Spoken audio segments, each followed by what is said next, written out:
వేడి టీ తాగినాక చల్లటి ఐస్ క్రీమ్ తినడం వల్ల ఏమైనా పంటికి నష్టాలు జరుగుతావా?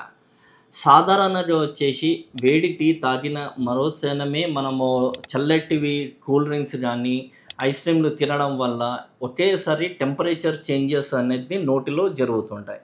ఈ థర్మో చేంజెస్ వల్ల సాధారణంగా ఎలాంటి ప్రాబ్లమ్స్ ఉండవు.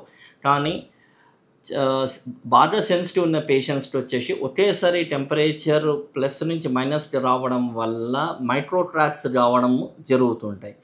చాలామంది పేషెంట్స్‌కి ఆల్రెడీ ఫిల్లింగ్స్ చేయించుకున్న పేషెంట్స్ గానీ, లేకుంటే క్యాపులు పెట్టుకున్న పేషెంట్స్ గానీ, ఇంప్లాంట్ మీద క్యాపులు ఉన్న పేషెంట్స్ గానీ, డెంచర్స్ వాడే పేషెంట్స్ గానీ, ఇలాంటి పేషెంట్స్ గనక వాళ్ళు ఒకేసారి టెంపరేచర్ చేంజెస్ ఫుడ్ హ్యాబిట్స్ అలవాటు ఉంటే గనక ఆ ఫిల్లింగ్స్ గానీ, క్యాపులు గానీ త్వరగా ఊడిపోయే అవకాశాలు చాలా ఎక్కువైపోతాయి.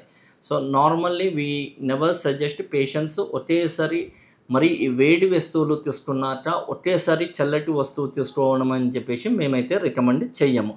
తీసుకున్న నార్మల్‌గా హెల్తీ టూత్ ఉన్న పేషెంట్‌కి తీసుకుంటే పెద్దగా లాస్ అయితే ఉండదు.